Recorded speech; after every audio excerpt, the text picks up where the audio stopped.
Take a look at these stones. They seem ordinary at first glance, just ancient slabs, ruins of some buildings.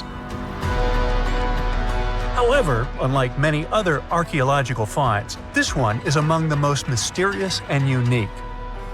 Here's why. These stones are the remains of a large temple complex called Puma Punku, located in Bolivia.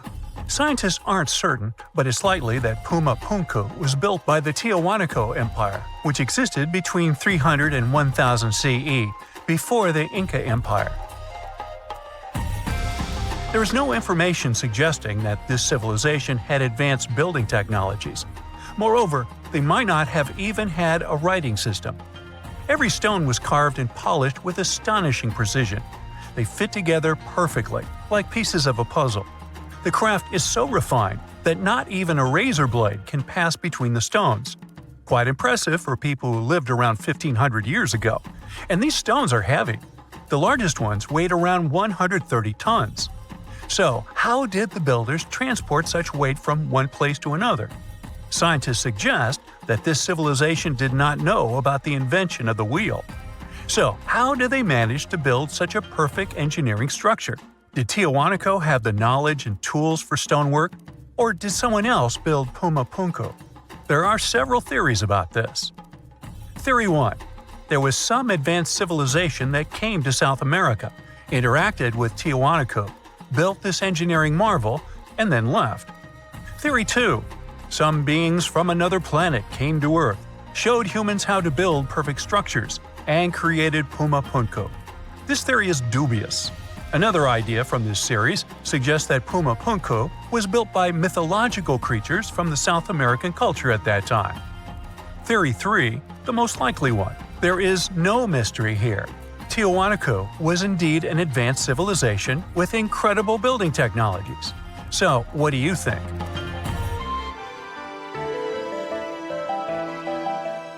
Okay, we've seen some pretty rectangular stones used for building a temple. How about perfectly round stones for studying the starry sky? Or for some other purpose, it doesn't matter. So, welcome to Costa Rica. In the south of this country lies the so-called decaspheres. These are large, heavy, round stones created in the pre-Columbian era, around 600 CE. Now, each stone is made from a unique type of rock formed from cooled magma. In other words, someone waited for a volcanic eruption to end and for all the magma to cool, and then took all this material and carved these spheres from it. But how did they achieve such a perfect shape? Scientists suggest that people used small stones to grind and carve the cooled magma. Some specialists think that the stones were made for navigation.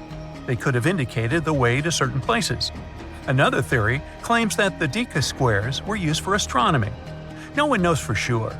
We may never get the answer to this question because the people who knew the secret of the stones disappeared after the Spanish expansion.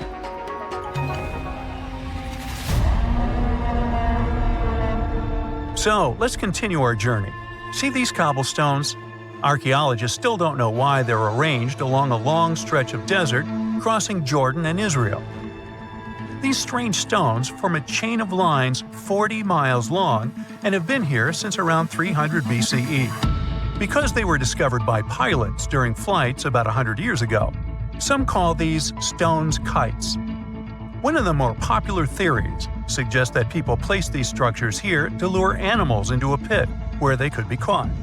Apparently, ancient hunters knew the behavior of local fauna well, and were sure the animals would somehow walk along these stones, ending up in an open area with a pit where hunters could easily do their work. Perfectly smooth rectangular and square stones, round stones, stone traps for animals. What's next? How about a stone canvas or stone painting? To see this ancient artifact, we'll travel to Glasgow, Scotland, where archaeologists unearthed a stone slab created about 5,000 years ago. It is called the Cockno Stone. The slab measures 43 by 26 feet, about half a basketball court. And this entire area is filled with strange swirling patterns that scientists call cup and ring marks. But what do they mean? As usual, scientists don't know for sure, but one theory suggests that the inscriptions on the stone are somehow related to astronomical phenomena, such as lunar or solar eclipses. Maybe it was a star map, or maybe people just wanted to create a work of art. In any case, there is another interesting fact related to the cup and ring marks. Scientists have found similar drawings in other prehistoric sites around the world. Okay, let's step away from mysterious stones and look at some other archaeological mysteries. Here is the approximate order of civilization development starting from 8000 BCE, according to scientists. First, people settle in one place and build a city or settlement there. Then they engage in agriculture, and after that, they build temples. But in 1994, archaeologists said, no, the order might have been different.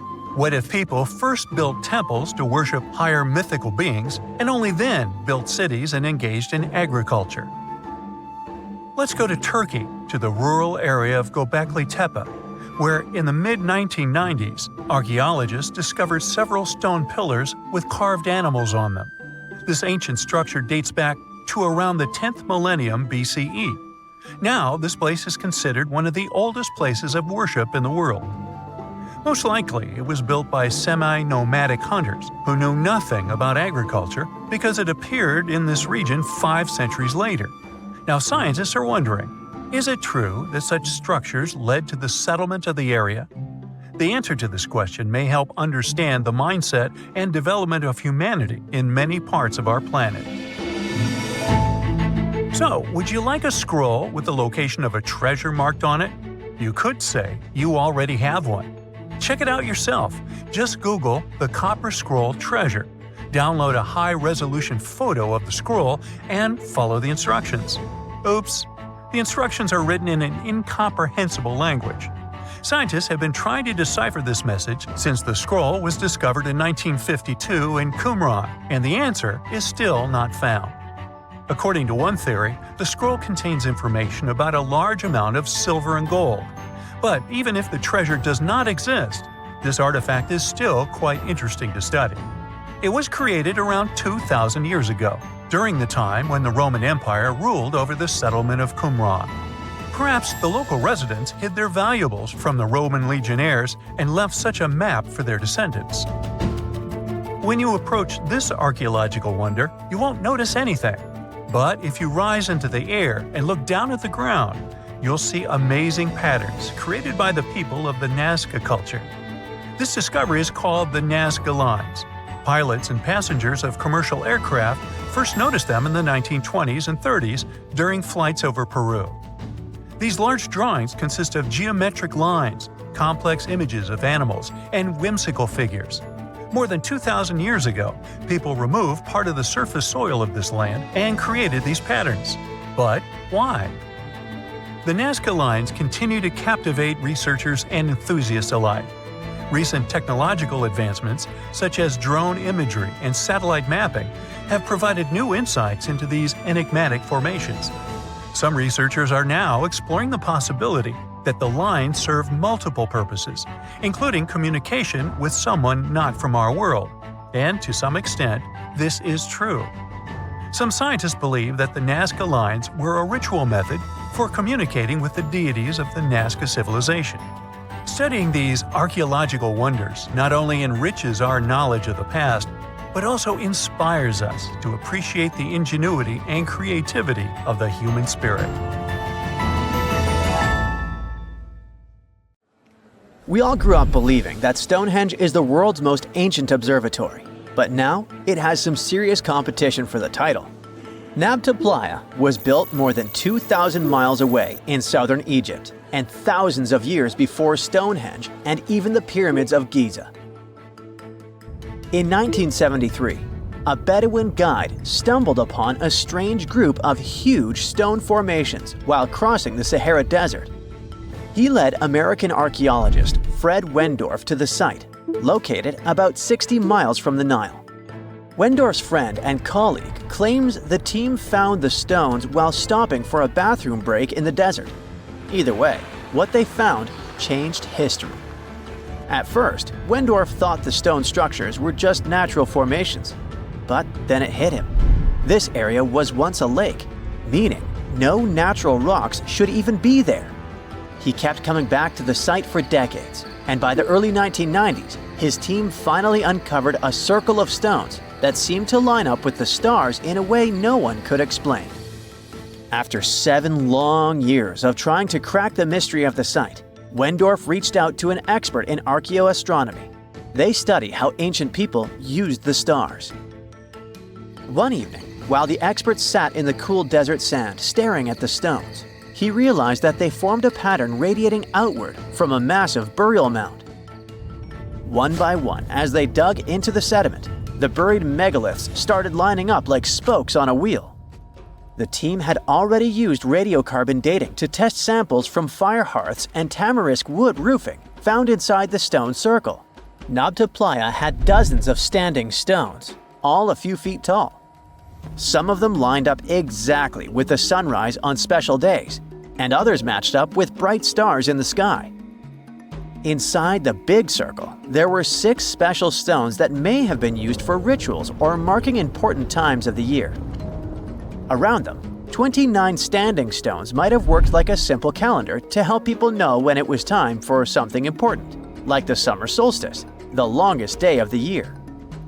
When the sun rose in just the right spot, it was a sign that the rainy season was coming. The stone circle once aligned with the brightest stars in the northern sky: Arcturus, Sirius, and Alpha Centauri. Some stones even pointed to the constellation Orion.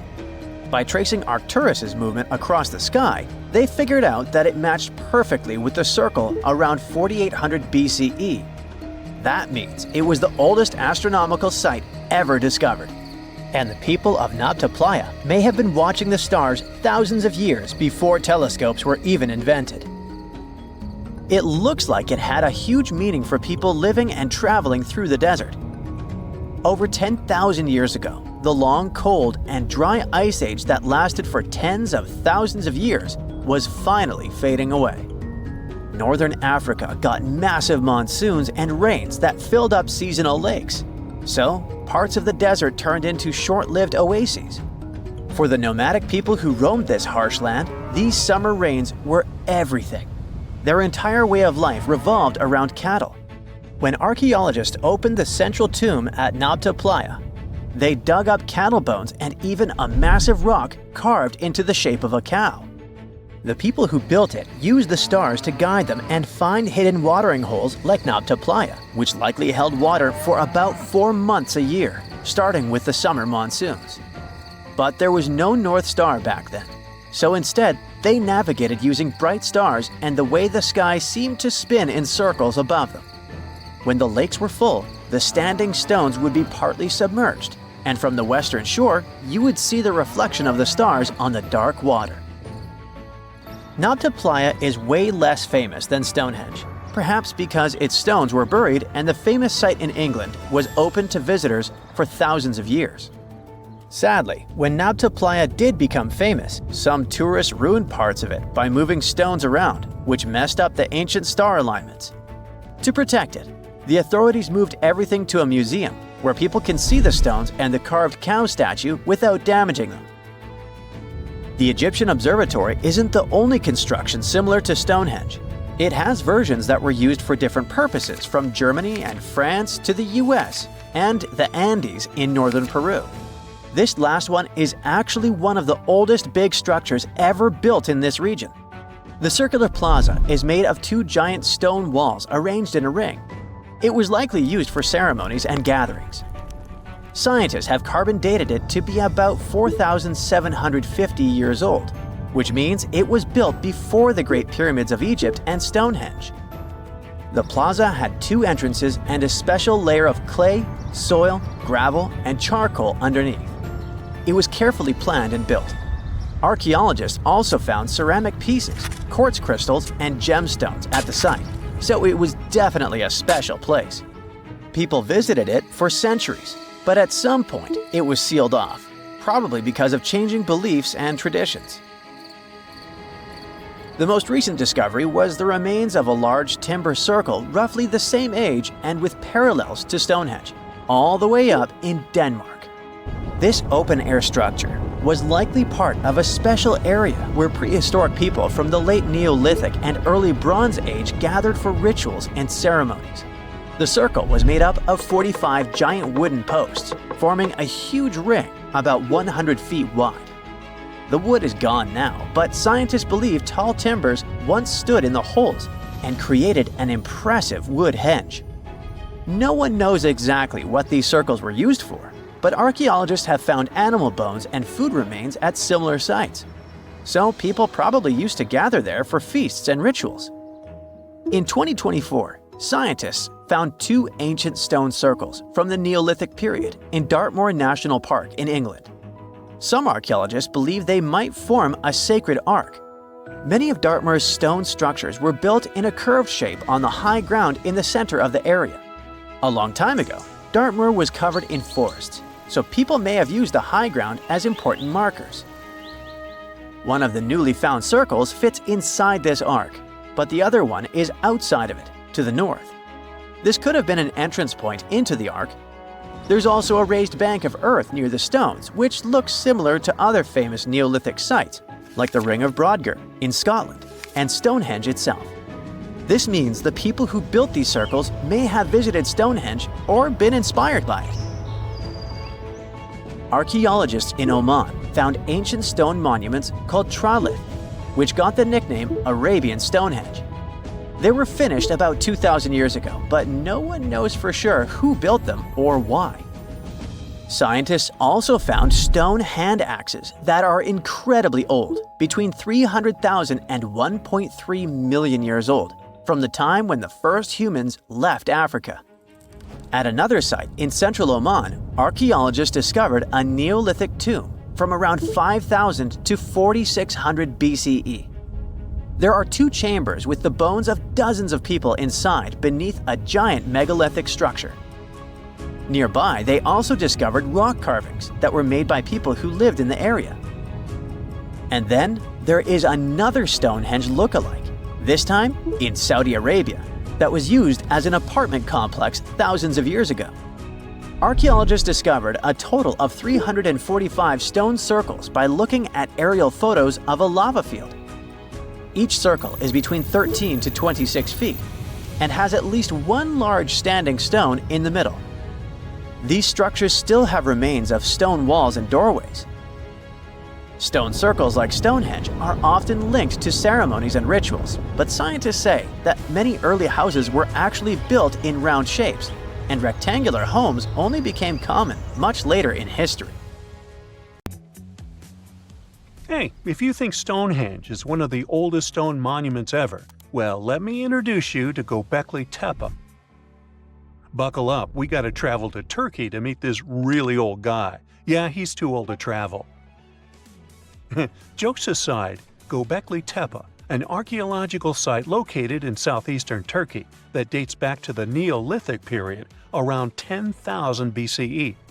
It's considered to be one of the oldest and most significant archaeological discoveries in recent times. The site consists of a series of circular and rectangular structures made of stone pillars. Yeah, it does look like its younger brother Stonehenge. Some of those pillars are decorated with intricate carvings of animals and other symbols. Now, you maybe wonder, hey, why on earth did they make such a fascinating building? What was its purpose? Sorry, I got no answer for that. The purpose of the site is still unknown, but it is believed to have been a ceremonial center for the ancient people who lived in the area. The discovery of Göbekli Tepe has challenged long-held beliefs about the development of human civilization, as it suggests that complex societies may have emerged much earlier than previously thought. Okay, pack your stuff, our travel's just started. Next destination, Masada. It's an ancient fortress located in Israel on a plateau overlooking the Dead Sea. Hey, look at that view, spectacular, huh? It was built by King Herod the Great in the 1st century BCE, and it was very smartly built. Within the fortress, there were various facilities such as storehouses, barracks, a palace, and a set of cisterns capable of holding approximately 40,000 cubic meters of rainwater. People living there believed that the collected runoff from a single day's rainfall could provide sustenance for over 1,000 individuals for a period of 2 to 3 years. Access to the fortress was limited to 3 steep and winding paths leading up to fortified gates. Still, at one point, the fortress was occupied by people who had fled Jerusalem after the city was captured by the Romans. They held out against the invaders for several months, but eventually they were defeated. But these guys didn't surrender. The story of Masada has become a symbol of resistance and bravery. Today, Masada is a popular tourist attraction and a UNESCO World Heritage Site. The next flight is going to be short. We're popping over to Egypt to see the Karnak Temple Complex. It's a vast ancient Egyptian temple complex located in the city of Luxor, Egypt. It was built over a period of 2,000 years and covers an area of more than 200 acres. The complex is dedicated to the worship of the deity Amun-Roka. Wait a minute, that should be Amun-Ra, and it was one of the most important religious centers in ancient Egypt. The Karnak Temple consists of several temples, chapels, and other buildings, including the Great Temple of Amun, the Temple of Khonsu, and the Temple of Ptah. Ptah! The Great Temple of Amun is the largest and most impressive temple in the complex, with massive columns, statues, and other decorations. One of the most famous features of the Karnak Temple complex is the Avenue of Sphinxes, which is a long avenue lined with Sphinx statues that leads from the entrance of the complex to the Great Temple of Amun. Another notable feature is the Hypostyle Hall, which is a massive hall with 134 columns that are over 70 feet high. The Karnak Temple complex is a popular tourist attraction and a UNESCO World Heritage Site. It's considered one of the most important archaeological sites in Egypt and provides a fascinating glimpse into the religion and culture of ancient Egypt. Hey, we can't hop on the next flight and leave Egypt until we see the Pyramid of Djoser. It has another name, by the way. It's also known as the Step Pyramid. This ancient Egyptian site is located in Saqqara. It was built during the 27th century BCE for the pharaoh Djoser by his architect Imhotep, who is considered one of the most important figures in Egyptian history. People believe this pyramid is the first monumental structure built entirely of stone and is an important example of early Egyptian architecture. The pyramid originally stood at 203 feet tall and was surrounded by a complex of buildings and courtyards. It was constructed in 6 layers, each smaller than the one below it, giving it the distinctive step-like appearance. The pyramid was used as a burial place for Pharaoh Djoser and was surrounded by a vast necropolis that contained the tombs of many other important officials. The Grateful Dead? The Pyramid of Djoser has several renovations and additions over the centuries, including the addition of a limestone casing that covered the original step structure. However, much of the pyramid was destroyed over time, and today only the central core remains. Despite this, it remains an important archaeological site and a popular tourist attraction in Egypt. Alrighty, we're ready to move on. There's one more pretty recent discovery we gotta see today. The Tower of Jericho was only discovered during excavations in the 1950s and 60s. It's an ancient stone tower located in the city of Jericho in the West Bank. Just like Göbekli Tepe, this one is believed to be one of the oldest stone structures in the world, dating back to approximately 8000 BCE. The tower stands at over 28 feet tall. It's made up of 2 main sections, an inner tower and an outer tower, which are connected by a series of stairs. The purpose of the Tower of Jericho is not entirely clear, but it is believed to have served as a defensive structure or a watchtower. It may have also had religious significance, as it was located near a sacred spring. The Tower of Jericho is a significant archaeological site and has provided valuable insights into the early history of human civilization. It's open to visitors and is a popular destination for tourists interested in ancient history. Now, this ancient site even got attention from Netflix, and they made a movie where the action takes place in Mohenjo-Daro.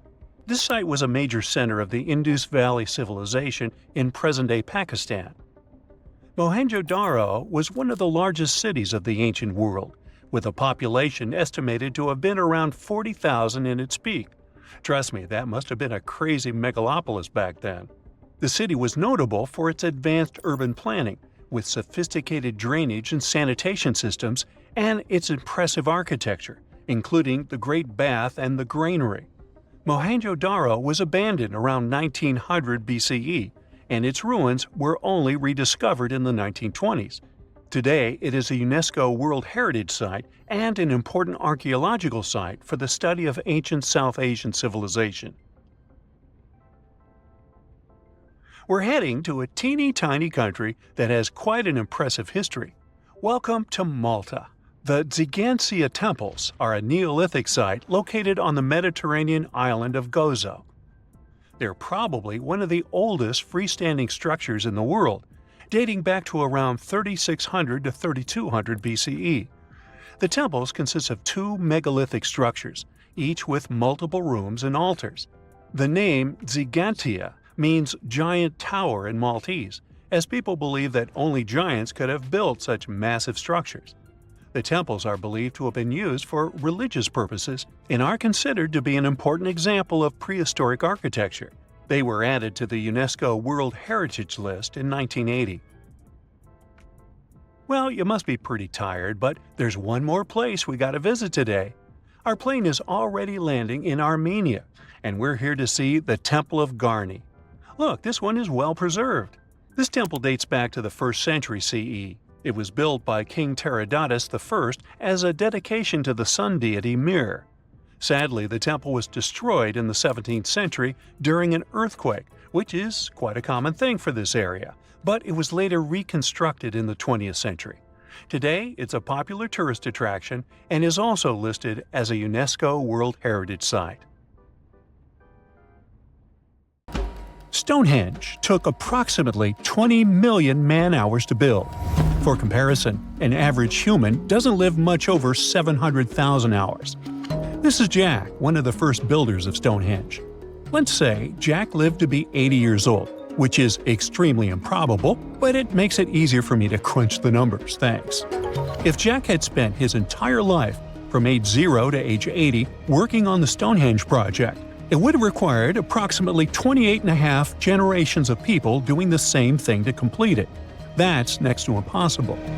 To make it more plausible, let's multiply that by 2. After all, Jack wouldn't want to dedicate his entire life to moving stones, and he didn't live to be that old. Thus, we arrive at around 57 generations needed to build Stonehenge. That's not enough room on the screen for me to introduce John, Jack's great-great-great-great, you get the drift, grandson. So it all began around 5,000 years ago with just a simple circular earthen bank and ditch. Fast forward to around 26,000 BCE, and the builders replaced that initial structure with a complex arrangement of wooden posts and brought in around 80 dolerite bloom stones from Wales, which were rearranged at least 3 times. Then, a few hundred years later, they added those massive sarsen stones, each weighing around 25 tons.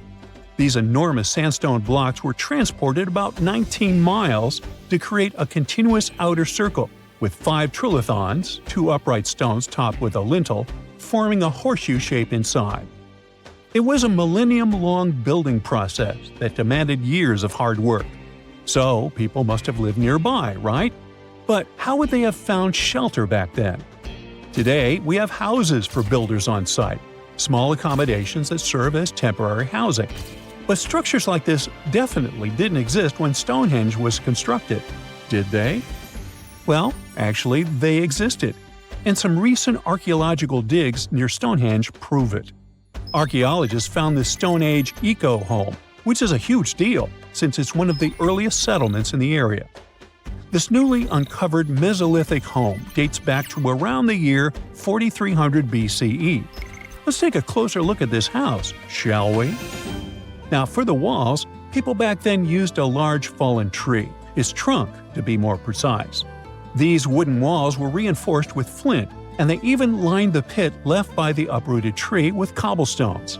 To create the roof, they opted for animal hides, which sounds like a wise choice. They must have provided protection against the unpredictable weather of the British Isles. Now, you might be wondering, the weather in Britain is indeed unpredictable, and it has been that way since time immemorial. So, how did the builders manage throughout most of the year, particularly during the winter months? Well, the answer is simple. There was a hearth on site, which isn't surprising, but the system they employed was quite ingenious. A hearth inside the house would have posed too great a risk, yet bringing hot stones into the dwelling was perfectly safe. While they were hot, they couldn't ignite the building. So they used these stones from the hearth as a heat storage system to keep warm at night. And as a final touch, they even incorporated various stones for decoration. They didn't exactly get a Pinterest house, but it added a touch of elegance for sure. And if you think this discovery is merely about the houses, think again. It significantly changes our understanding of how people lived during that time.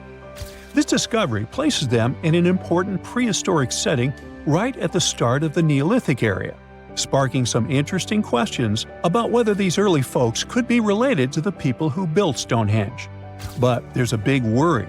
Experts are concerned that this significant find, along with other buried archaeological sites, could be at risk if the authorities go ahead with plans to build a tunnel to reroute the A303 away from the World Heritage Site. Sure thing the house the scientists found wasn't in perfect shape, and it lacked some crucial elements people use for living.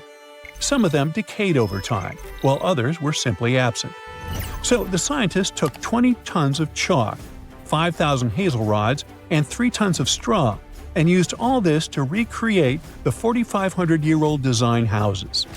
These new buildings are located close to Stonehenge, which is incredible since in this area, planning permission for even a new cowshed is problematic. So, what are these houses like? Well, first off, there are 4 of them, and they're oval-shaped. They're built on the foundation of real houses that stood there about 4,500 years ago, just around the time the Stonehenge Eco House was going up. The houses aren't very big, they're single-room structures. When it comes to dimensions, it was straightforward to estimate since we could gauge the size of the roof and the height of the walls based on the foundations.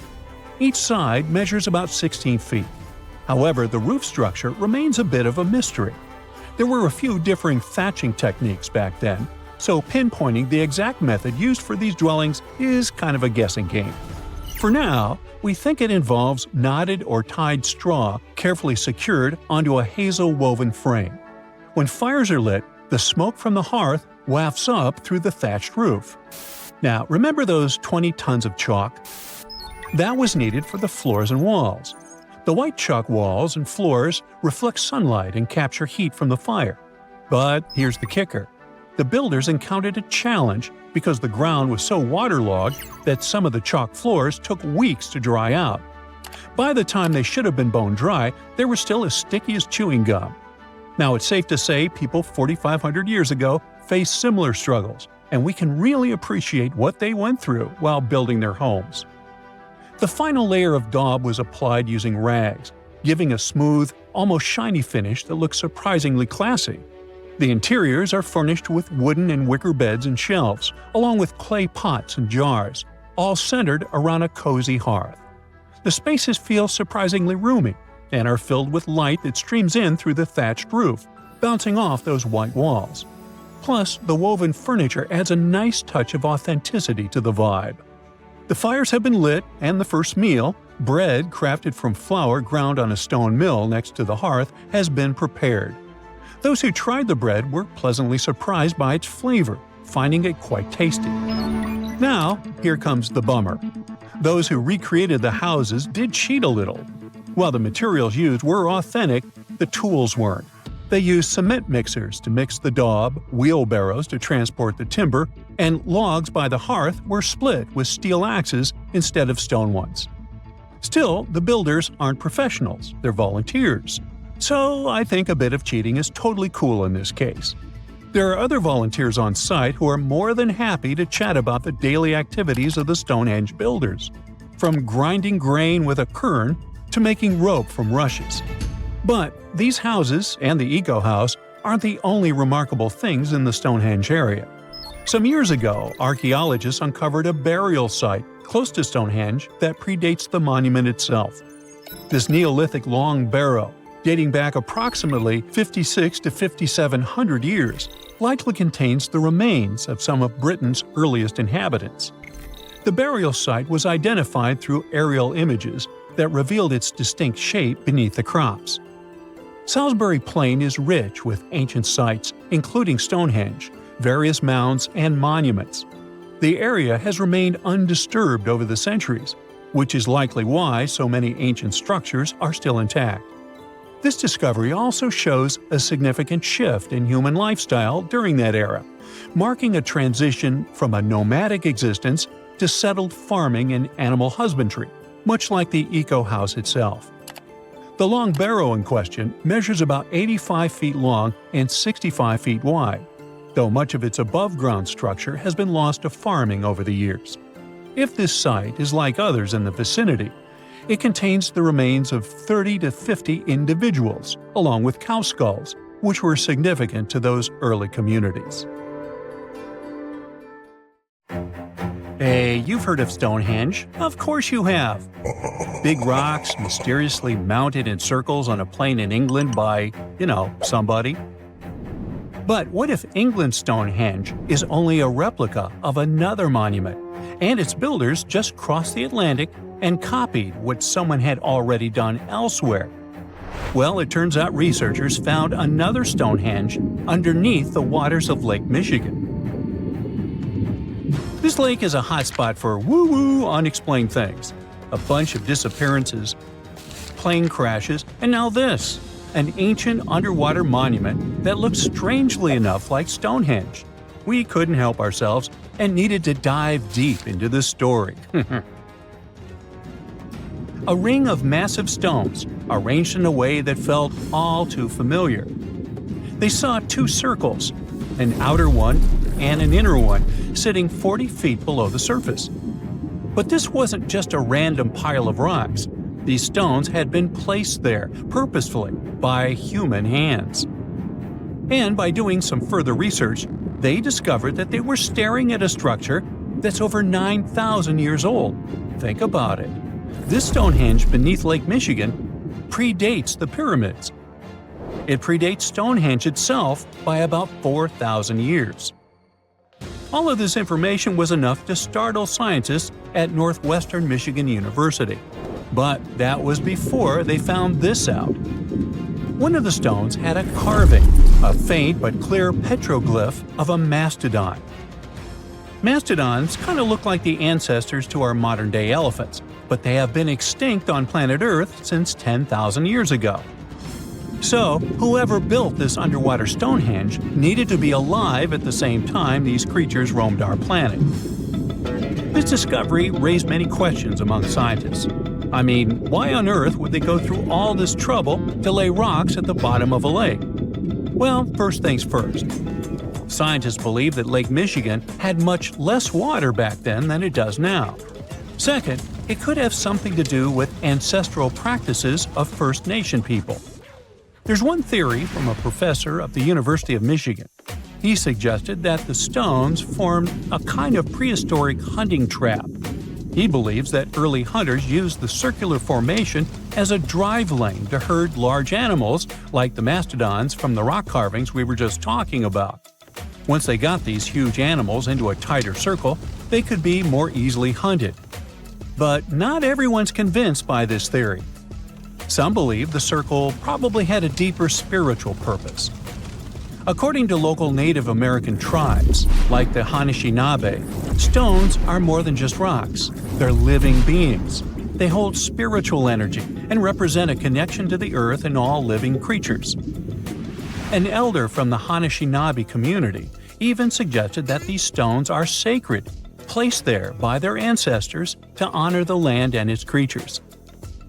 Scientists are trying to study the stone formation in depth, like about 40 feet. But that's the problem, actually. The fact that it's underwater makes it super difficult, since they don't have the best technology. Traditional archaeological tools don't work as well when everything is submerged, but promising new technologies like stereophotogrammetry, which literally means making 3D models of a site, are helping scientists study the stone circle more closely. Still, research is slow and expensive, so it's hard to know when this mystery will come to a close. As we said, Lake Michigan is a hot spot for unexplained phenomena. Its lakebed is filled with shipwrecks, such as the Thomas Hume, a sturdy American schooner. It also collects debris from airplanes that have suddenly gone missing while flying the area, such as Northwest Airlines Flight 2501 that disappeared in the 1950s. Some people even call the area the Lake Michigan Triangle, suggesting paranormal activities like what happens in the Bermuda Triangle might be going on. The lake spans over 22,000 square miles, which means it's almost two-thirds the size of the country of Ireland. In 2024, scientists were able to access another one of Lake Michigan's mysteries, the wreck of the Margaret A. Muir schooner. This 130-foot-long sailing ship sank over 130 years ago. The discovery was announced just recently by the Wisconsin Underwater Archaeological Association, the WUAA, whose team found the shipwreck sitting 50 feet below the surface just off the shores of Algoma, Wisconsin.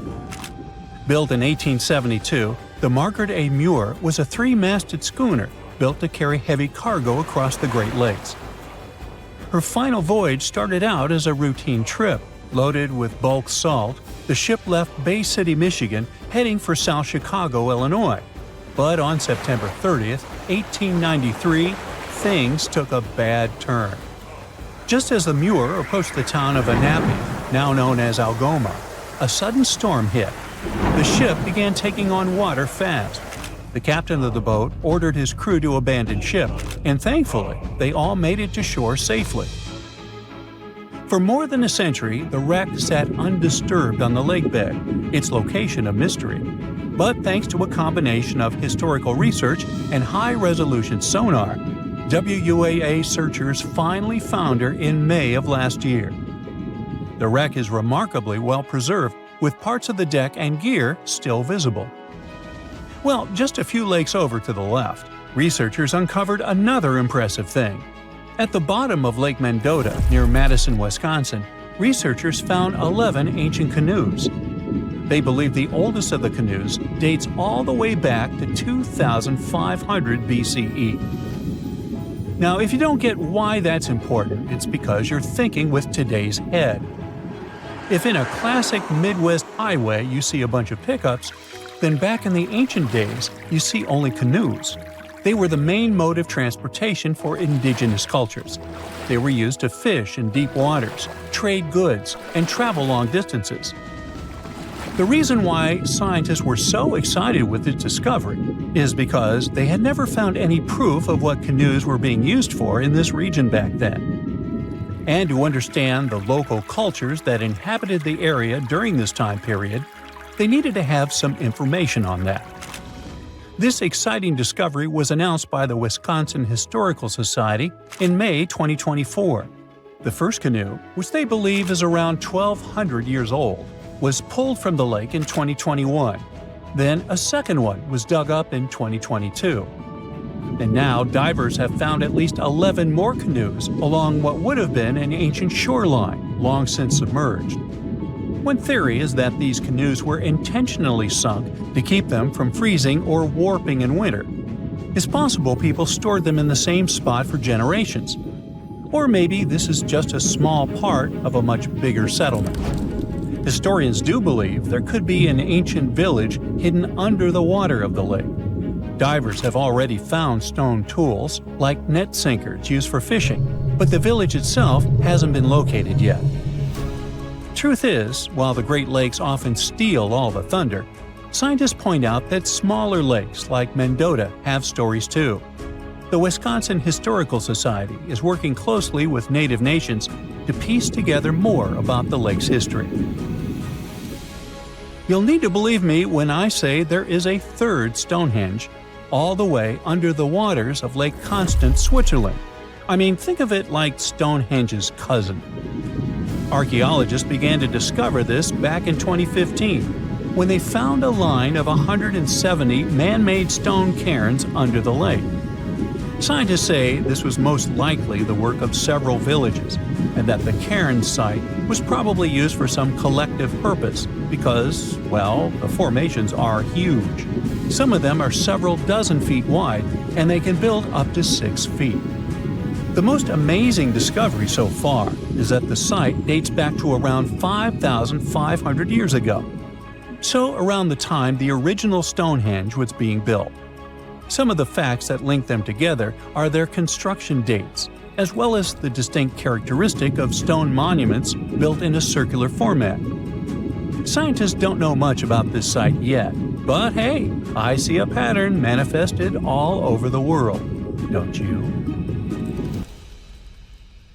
Rikat structure is a giant formation in the Sahara that looks exactly like a giant bullseye. It's so wide that you can see it from space.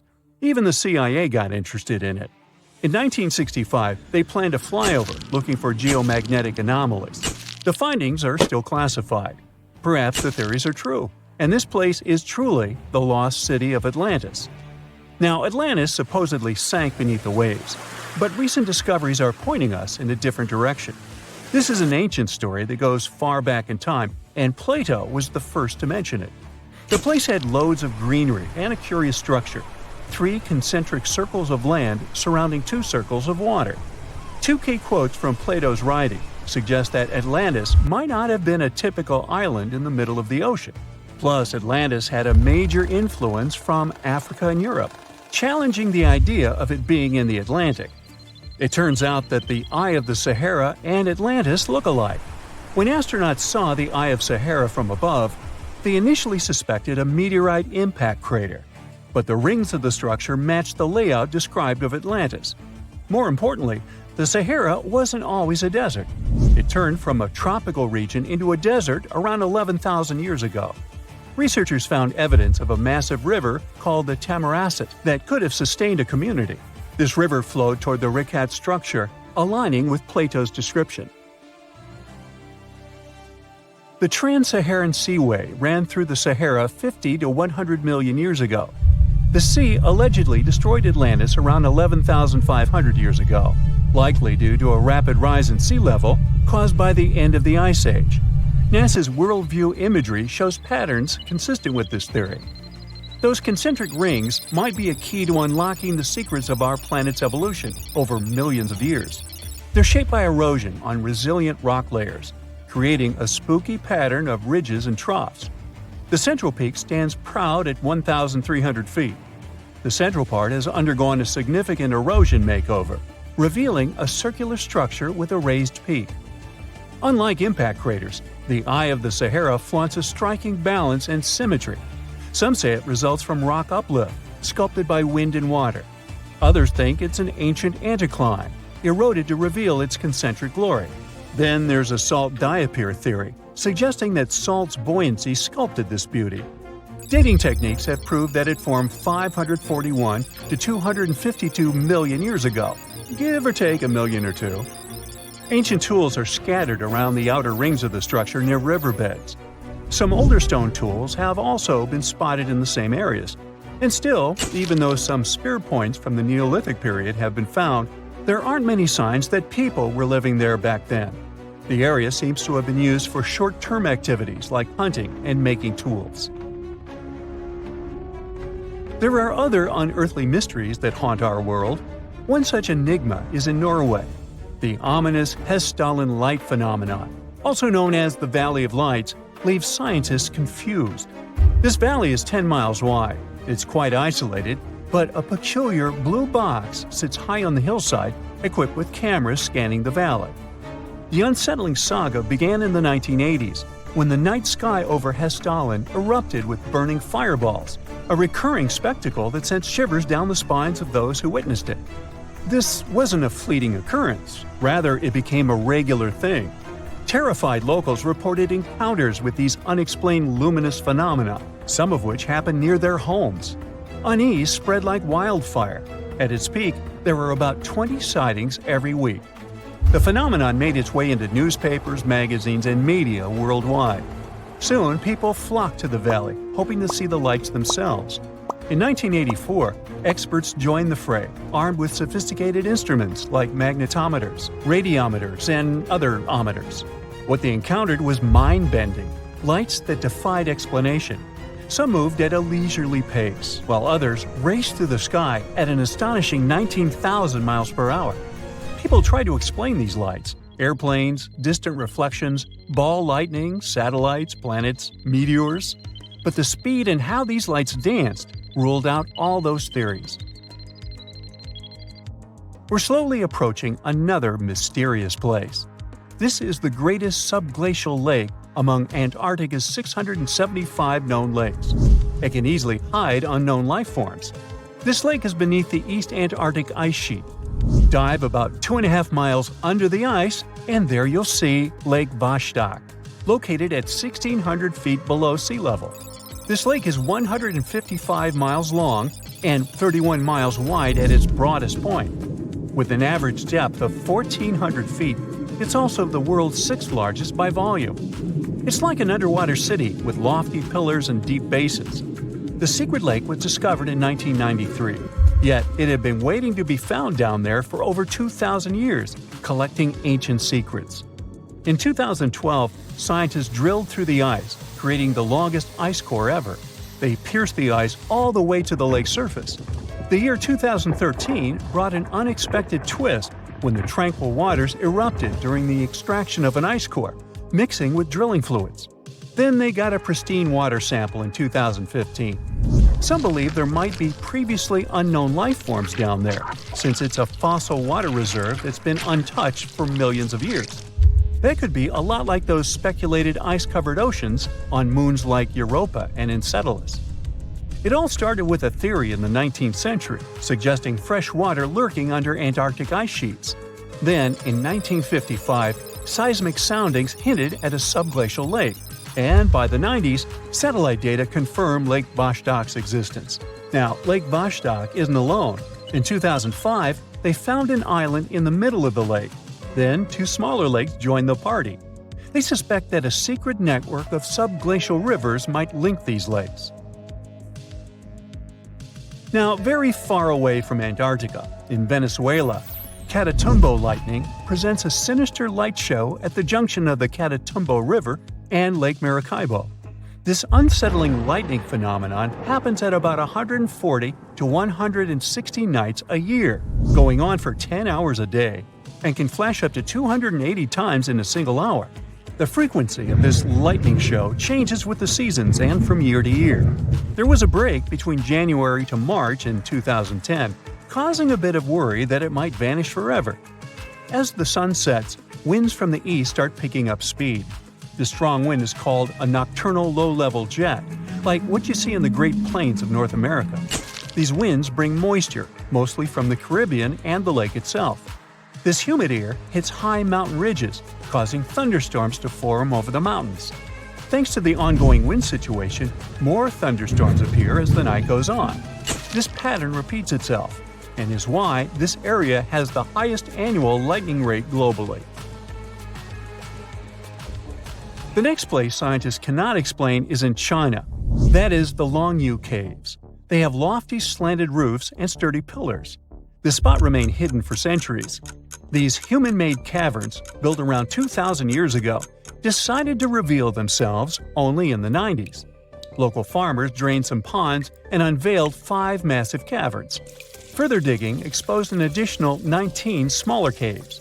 They range from 60 to 110 feet in width and 26 to 50 feet in height. Archaeologists found historical relics from the reign of Emperor Zhuan of Han, dating back to over 2,000 years ago. Now, how did these caves survive for more than 2 millennia without falling apart? No ancient records explain the way they were crafted either. The walls show chisel marks, hinting at some layer-by-layer chiseling action, but the exact construction process is still a head-scratcher. Recently, scientists made an astonishing discovery that might solve Stonehenge's mystery. They found something hidden deep within the DNA of Stonehenge's sarsen rocks, the huge monolithic ones, and it might reveal why our Neolithic ancestors designed and built this thing in the first place? Over the years, scientists have been scratching their heads trying to figure out where the huge Sarsen rocks came from. For years, they believed they came from a quarry just 15 miles away from the site, known as Marlborough Downs. At this site, they found similar minerals to the ones that make up the Sarsen rocks. But it turned out there was more to this story than they thought. The understanding of how Stonehenge was built is always changing. Scientists need to really travel back in time to uncover its mysteries. Where did the rocks come from? How were they carried? Why was the site built? You see, the Stonehenge site, located at Salisbury Plain in England, is made up of two main types of stone. There are the super heavy Sarsens and the lighter and smaller bluestones. The Sarsens each weigh about 25 tons. That's as much as 3 African elephants stacked together. The heaviest Sarsen stone, called the heel stone, weighs 30 tons all by itself. Together, the Sarsens make that iconic outer ring circle. Inside that circle, that's where you'll find the bluestones. The naming might seem a bit misleading since they're not really blue. They have a bluish tinge to them when they are freshly broken, hence the name. These smaller rocks probably came from the Preseli Hills in southwest Wales, which is about 150 miles away from Stonehenge. They're a bit lighter than the Sarsens, but still pretty heavy. The altar stone, which is classified as a bluestone, is the heaviest one, weighing around 6 tons. Its original location still isn't known for sure. To figure out where a rock came from, scientists first have to study their composition. This is like checking the rock's DNA. Then they cross-reference the structure of the rock with minerals in the soil to see if it's a match. Most of the Sarsens we see around southern England are actually made of a type of sandstone known as silcrete. Think of silcrete as sand that's been hardened by underground water processes over millions of years. This process mostly happened during a period called the Paleogene, about 65 to 23 million years ago. These Sarsen rocks didn't form in one big slab, but in patches, like nature leaving little rock gardens all over the place. Scientists reason the Sarsens spread out randomly, forming in isolated pockets. Over time, many were buried under layers of clay and chalk, which helped preserve them. When ancient builders were on the lookout for materials, these Sarsens must have looked perfect for something impressive like Stonehenge. Actually, Sarsens have been used in everything, from Roman villas to medieval churches, and even in things like road curbs and old field walls. One could say these rocks were the it material for ancient builders, and continue to be popular even into more modern times. This fact made scientists start wondering that maybe not all Sarsen stones that were used to build Stonehenge came from the same place. They've identified Sarsen sites all over the UK, in places such as Oxfordshire and Kent. After hundreds of years of studying the Sarsens, geologists finally had the right type of technology to determine the origin of the stones. Now, I wish I could tell you that it was some undisclosed location very far away from the site. But, as it turned out, the Sarsens were originally from Westwoods, the forest near Stonehenge. A new factor came into play when excavations uncovered empty stone holes, showing that at least 6 bluestone pillars were removed from a Preseli Hills site called Wan Main in prehistory. They had a stone circle over there, and it's believed that some of Stonehenge's rocks were recycled rocks from this more ancient circle. If this is true, it might be that Stonehenge is part of a much larger landscape of ancient sites. If this is the case, then Stonehenge is just the cherry on top of a much larger scale project. Think of it as the sacred centerpiece of an entire landscape of monuments, mounds, stone circles, and things. This is why scientists want to find out where the rocks came from so badly. It could lead to why and how Stonehenge was built. Now, Stonehenge didn't just pop up overnight. It was built in several stages over hundreds of years. It's likely that it wasn't a single unified vision. but more like a big community project that evolved over time. With each generation, the builders brought in their own ideas, creating a stone structure that would last for ages. The first stage was around 3100 BCE. That's when people dug out a circular ditch and likely set up some bluestones as sort of a starter ring. Later, they added the sarcens and even topped some of them with horizontal stones to form those famous arches you see today, also known as the trilithons. These ancient builders had some challenges on their hands. How would they move the rocks? There's an old theory known as the ice road that suggests that the rocks were moved by natural icy pathways that formed during the winter. This way, they could slide the rocks down all the way to Stonehenge. But hey, if we're talking about a distance of over 100 miles, that's not too realistic. Anyways, this theory was debunked because it was warmer back then than it is today. There's also the river theory, which suggests that the rocks were floated along the river from the quarry to the site. But if we're talking about sarsen rocks, they're too heavy to float. So there goes that theory. What we're saying is, no one knows how the rocks were moved. Another interesting science tidbit came from all the research done in Stonehenge. A recent laser survey of the stones revealed the different stone working methods used, and has shown that some of the parts of the monument were more carefully finished than others. In particular, the northeast side and the inner faces of the central trilithons were finely dressed. FYI, a trilithon is one of Stonehenge's most famous shapes. It's when two huge monoliths receive a third one on top of them, connecting the two together. This fancy word is simply Greek for having three stones. But anyways, the bigger question, and the reason Stonehenge is so famous, is why it was built in the first place. Theories are all over the place, and some sound like they're straight out of a sci-fi show. So here's a rundown of the most popular ideas. There's, of course, the solar calendar theory. This one supposes that the stones are aligned with the movements of the sun, especially during the summer and winter solstices. During the summer solstice, the sun rises to the left of the heel stone, that's the lone stone outside the main circle, lighting up the entire monument. Some say it's the ancient version of a calendar, marking the year's longest and shortest days. Some archaeologists think Stonehenge might have been an ancient healing center. Pieces of bluestone have been found chipped away, possibly by people who believed they had healing powers. The theory goes that people traveled from all over to come to Stonehenge in hopes of a cure for whatever was ailing them. There's also some speculation that Stonehenge was the place to be. Think of it as an ancient gathering spot. Some evidence suggests that communities from distant areas traveled to Stonehenge for gatherings, feasts, and ceremonies. Studies of bones found near the site show they came from all over Britain, making it a sort of prehistoric meetup location.